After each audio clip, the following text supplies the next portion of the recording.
Hello, everybody. Welcome to this week's episode of News for Normies, where I bring you the top stories from the news week in a relatively short time frame. Thank you for coming back. I know I was out last week, and quick announcement: I'll be out again next week as I've got another family trip coming up. So, forgive me for all of the absences, if you will. Hopefully, when June rolls around, this won't be happening as much. So thank you for tuning in. If you got some normies in your life, share this video with them. Like the video, let me know your thoughts down below. And if I get something wrong, let me know too, because I don't want to be like CNN and spewing misinformation. So, business is out of the way, on to the news. A constitutional amendment is being pushed here in Ohio to eliminate property taxes and thus prompt the state to find different methods of tax generation. The Ohio Ballot Board has voted to certify this amendment on Wednesday of this past week, thus taking this one step forward to voters. At this point, the amendment needs signatures from over 400,000 people in at least 44 counties here in the state, which is half the counties here in Ohio, for this to be put up for vote in November. Now, on one hand, it would be great to eliminate property taxes, as, you know, if you are someone who has paid off your mortgage, you can still be evicted from your house because you didn't pay property taxes on it. On the other hand, if you take away one of these taxes, the government will crank up taxes in another area, so it's kind of a damned if you do, damned if you don't. Ultimately, I fall on the side of eliminating property taxes. As I've just said, if you have a paid off mortgage, you can still be evicted from your home by the city or state because you didn't pay property taxes on it. So, we'll see where this goes. I think I'm going to be voting for this if it does come up for a vote this November. So if you are a fellow Ohioan, share this with your friends because they need to know about this. A lot of state level news stuff doesn't get as much media attention as the federal stuff because it's sexy for, you know, the corporate media outlets to talk about, as well as the big news podcasts. So, moving on though to more national level stuff, the Hearing Protection Act has been brought back in DC, I think for like the third time now, and is currently in the House Committee on Ways and Means.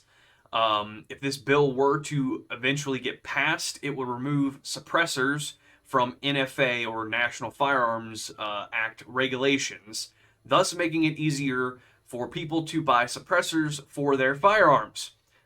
Hence the Hearing Protection Act. It keeps you, from blowing your eardrums out when you're at the range. This is huge, as it would mean that buying a suppressor for your firearm would be as simple as buying the firearm itself, because you go through the background check to buy the gun anyway, so why it requires an even more intensive background check for a muffler for your gun has never made sense to me. And also, if this bill were passed, it would eliminate the additional $200 tax stamp fee on top of the cost of the suppressor that it costs for you to file paperwork with the federal government to buy a muffler for your gun. So I would highly encourage everybody to contact their representatives, because this is in the House of Representatives, to pass this bill.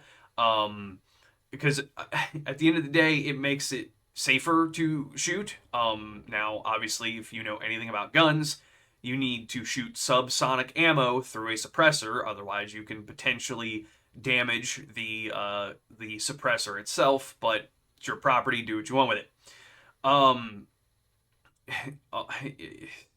Yeah, just doesn't make sense why it takes an even more extensive background check and an additional $200 tax to the government to buy a muffler for your gun, because that's how suppressors came to be, actually. Originally, the guy was trying to design something to make cars quieter, and then decided, oh, this could be used on guns too. So there's your history lesson for the day. Similarly, the Short Act is still being tossed around in DC, which I think needs to be passed as well. This act would essentially eliminate all taxation and documentation of short-barreled rifles, short-barreled shotguns, and other items that are on the National Firearms Act. However, it seems that the SHORT Act is going nowhere quick. So again, it might be a good idea to contact your representatives and let them know how you feel about this issue, which I will be talking about my representative here later in this video, and I'm probably going to tag him directly on X about this. So we'll get to that here in a little bit, though. So late yesterday afternoon, recording this on Saturday, what is this, the 17th of May, 4 Republicans voted no alongside all Democrats late yesterday evening on the One Big Beautiful Bill Act, which is the actual name of this bill, which sounds kind of bad at first, but ultimately is a good thing in my opinion. Now, do not get me wrong, I am not praising Democrats at all. I'm simply explaining something here. The right-leaning lawmakers who voted no on this bill, they voted no on this bill because it did not have enough federal cuts to spending. So they were going to keep spending a ton of money on federal programs such as Medicaid and Biden-era green energy tax breaks.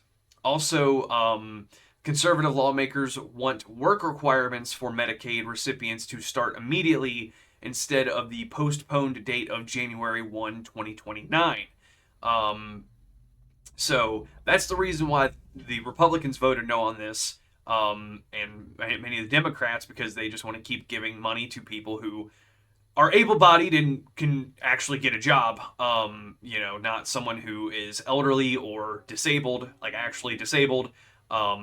So, again, I kind of lean with the 4 Republicans who voted no for this. However, the good parts of the bill would cut taxes on millions of people, giving them relief from the federal government stealing their money to ultimately spend on bullshit programs like, gender studies in Pakistan or whatever. So hopefully more federal spending cuts can be made so that this bill can get passed. However, if the Democrats have anything to do with it, they will block it because it has Trump's name on it. So, speaking of presidents, audio from an interview between Joe Biden and Robert Hur has been leaked, proving that the Democrats lied about Biden's mental faculties while he was president. In this leaked audio, Biden had a very hard time recalling specific things that happened in his life, such as the death of his son, Beau. This audio is from late 2023, which was coming to the end of Biden's presidency, showing that the DNC lied through their teeth during Biden's second run for president when they said he was sharp as a tack and better than ever. So, again, obviously anybody with half a brain could see at that time that he was not sharp as a tack, and that's why they pulled him and put Kamala Harris up as a candidate. So, if you're a Democrat watching this, you've got nobody to blame but yourself. Okay, so, you know what? I feel like I need to put this on for a minute because things are about to get weird. A rumor is spreading that Derek Chauvin could be pardoned on federal charges over the death of George Floyd back in 2020. Several major cities are already preparing for mass riots over this. However, when asked about pardoning Chauvin, President Trump said he didn't know anything about the situation or pardoning him for anything.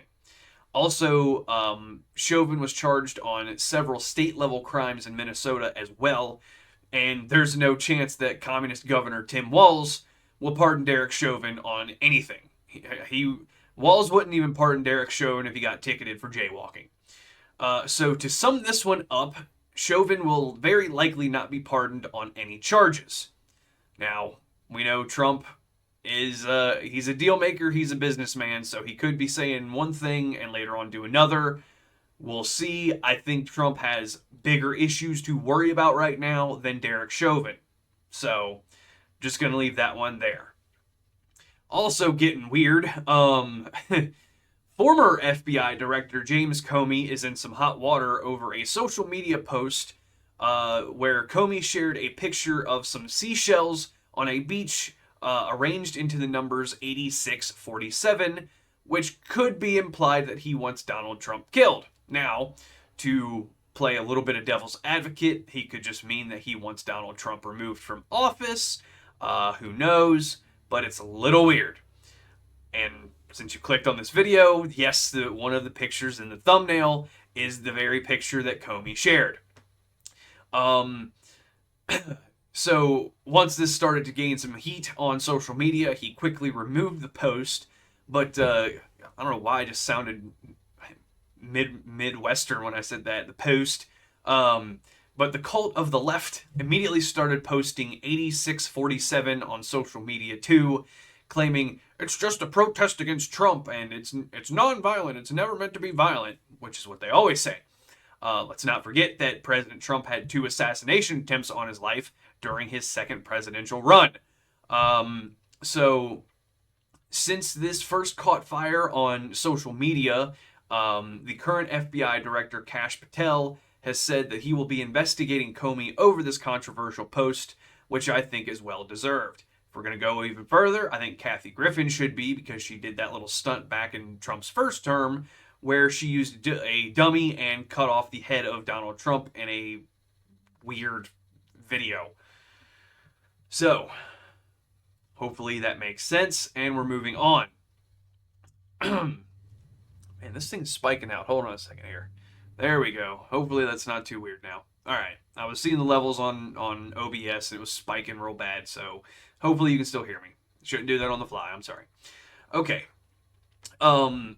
Representative Warren Davidson, who is from my federal district here in Ohio, is proposing a bill that would have the NIH research Trump derangement syndrome.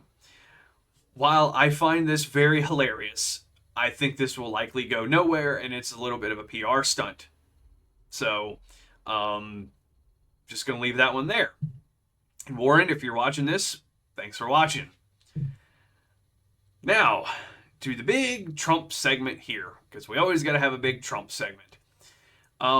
Y'all remember when Trump announced all the tariffs back in April, and the left and corporate media said that he was going to crash the stock market and, the sky is falling and all that stuff? Well, the stock market has rallied since then, and back in April, it's now actually stronger than it was before, even though Trump has maintained a 34% tariff on China instead of the 145% that he cranked it up to almost immediately.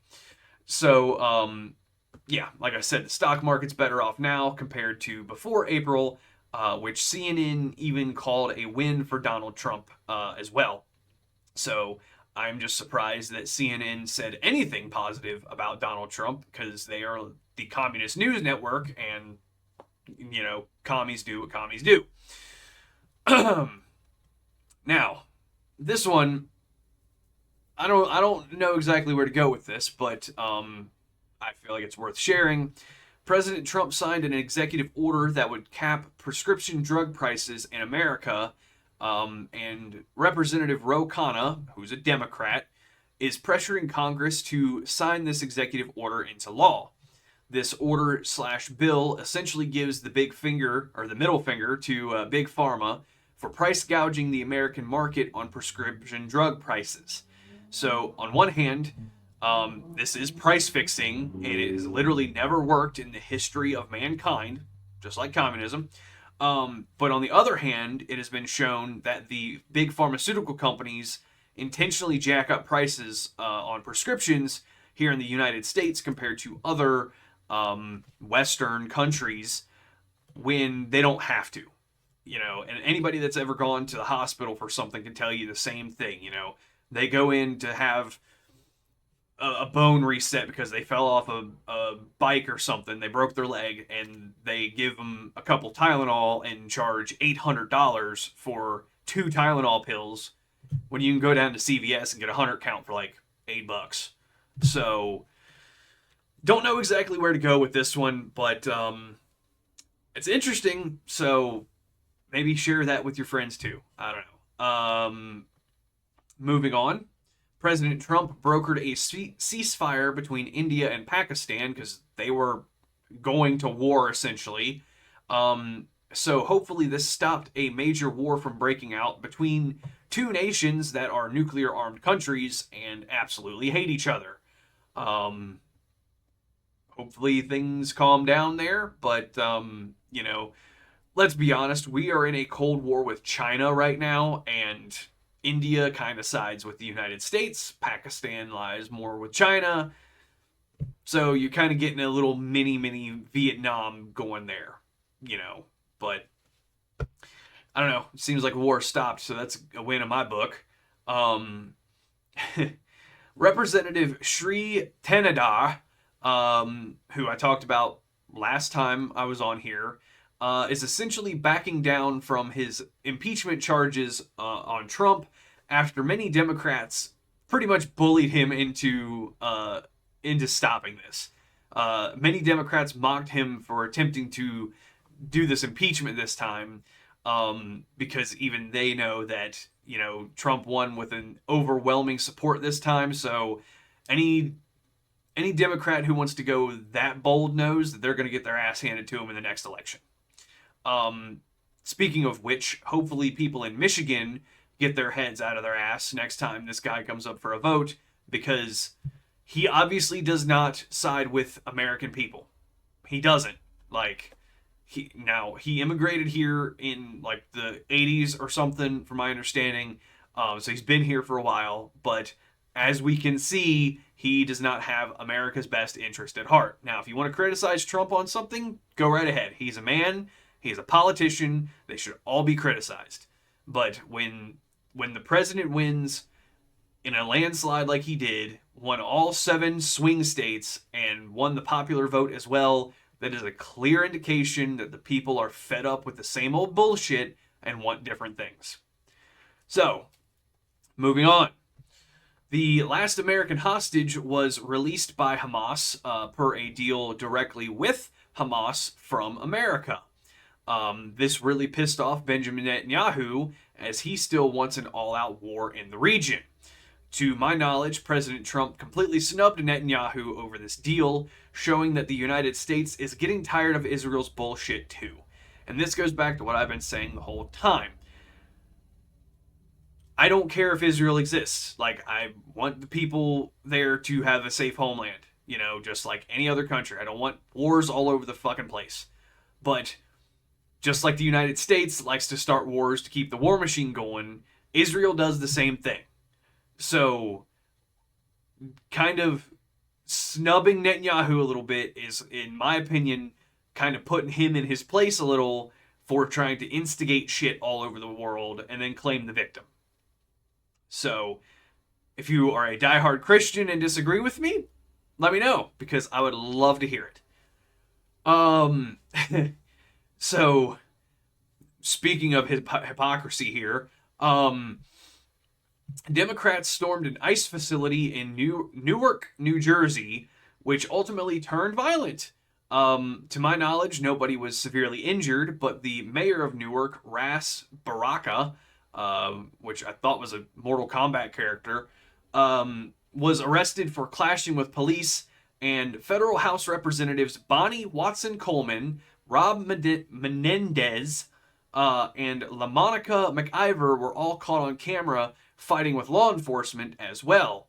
I believe LaMonica even did an interview on one of the corporate news outlets and said, "Oh, well, this never got violent. We were there peacefully protesting." It's like, nope, there is video of you punching people at this demonstration. So, again, kind of like what I was just saying, the left goes and instigates violence. When they get backlash, then they claim the victim, and we're expected to feel sorry for you. Sorry, but, I don't. That's kind of a good segue into the next one. Judge Hannah C. Dugan from Wisconsin, who was recently arrested for helping an illegal alien evade ICE in law enforcement, was indicted on charges by a grand jury for her actions in trying to smuggle this guy out a side door of her courtroom. I'm glad to hear this, as left often says, nobody is above the law. But in a wild stunt, Judge Dugan claims immunity for her actions, which shows again the mindset of the left: rules for thee, but not for me. So hopefully she gets the book thrown at her by another judge who has some uncommon sense, and more of this kind of thing happens. Not that I want political opponents arrested, but that people who break the law are arrested. There's a difference, you know, but I'm not going to rant on that right now. I'm just trying to get through the news here. Speaking of judges, a federal judge has ruled that the Trump administration can resume using the Alien Enemies Act to deport illegal aliens. Don't know why this needed an additional ruling, as this seems like uncommon sense to me. People came into the country illegally that are affiliated with violent gangs. They should be kicked out. End of story. But again, it shows you where the priorities lie for the Democrat Party. Now, stick with me on this next one because this is a little bit of a long-winded thing, but it is worth talking about. So I believe I talked about this a while back. Can't remember how long ago it was, but there's some crazy shit going on in South Africa. And right now, the Trump administration is taking in actual refugees from South Africa who've been targeted by blatantly racist policies, cracking down on white people in the country. And because of this, the left is absolutely losing their mind, claiming that the Trump administration is only prioritizing them because they're white and blah, blah, blah, blah, blah. So if you don't know what's going on, South Africa is essentially trying to get all the white people out of the country, which means that the government is seizing land and property from white citizens, which are a very small percentage of the population, to my understanding. The difference here between the actual refugees from South Africa and people coming from South America is that there's actual credibility from the South African refugees for fears of their personal well-being. And on top of that, they went through the asylum refugee process the correct way. They filed the paperwork, went through the correct process. They were vetted to make sure they weren't part of some sort of, international crime syndicate or something like that. And they were allowed in the right way. They didn't walk through several other countries where they could have claimed asylum, and then wanted free shit. So, that's why there's a big difference here between the South African refugees and people coming from South America who just want a handout. Finally, to put a cherry on top of this story, and if you thought I was giving flowers to CNN earlier, I'm taking them right back here, because CNN is saying that refugees from South Africa should go back to their ancestral homeland of Europe, which sounds very tone-deaf to me, but also would simultaneously validate the claims of Jewish people in Israel that the modern-day Israel is the ancestral homeland of Jewish people. So you kind of just shot yourself in the foot with this one, leftist. Good job. Yeah. Very interesting times indeed. Okay. Last story on Trump, then I got two more that don't involve Trump there. The Trump administration is working with leadership in Libya to secure a plan to permanently move up to 1 million Palestinians into Libya. However, Libya has been in turmoil for nearly 14 years since Muammar Gaddafi was overthrown and murdered in the street, and two rival governments have been vying for power in the country. So it isn't clear to me which one of these two groups Trump is working with, but I guess it's another move to try to secure some peace in the Middle East region, with Israel and whatnot. But from my understanding too, Israel has been notified of this plan, but I'm not sure exactly if they have any involvement with it either. I kind of hope not, because like I said, they like to stir up trouble, and then when trouble comes into them, they're like, oh, we're the victims. So we'll see what goes on there. And again, that plan is not set in stone yet. It is still in the works, so things could change by the time I end this recording. I don't know. Okay, coming back to the states here. 10 inmates managed to escape from a prison in Louisiana allegedly with help from people on the inside, not just other inmates. I'm assuming that some guards helped them as well. So if you're in the area, keep your head on a swivel and report any sightings of the escaped inmates to police. Not sure where all they went, so we'll keep an eye on that, I suppose. And finally, I really didn't even want to talk about this one because typically when there's things going on with celebrities in legal trouble, I'm just like, I don't care. My main thing is that our government is screwing us over, and news about celebrities is just smoke and mirrors to keep you distracted from the evil shit your government is doing to you on a daily basis. However, this one also involves some politicians. Well, a politician right now, but the trial for Sean Diddy Combs is still underway, and claims are surfacing that Democrat Hakeem Jeffries was involved with some of Diddy's freak-offs. Diddy is accused of human trafficking, racketeering, and other charges. Obviously, Jeffries' office denied these claims because any politician is going to do so. However, it wouldn't surprise me that any politician, regardless of their political party, was involved with something like this. And if other people are involved, other politicians are involved, I hope they are outed too, regardless of what letter is beside their name. Because at the end of the day, all politicians want power and money, and they will seize that in any way possible. Doesn't matter if they have an R or a D next to their name, they all are thieves. So, I have rambled long enough. If you enjoyed this video, let me know your thoughts down below. Like, share, subscribe, follow me on the socials. I'll have that. I'll have the different social media handles in the description, as well as references, so you know I'm not just full of shit. And again, I will see you all in 2 weeks. I did not intend this delay every other week like this, so hopefully when June rolls around, this won't be happening as often. So thank you for listening to me ramble. I greatly appreciate it, and I will see you all next time. Thank you.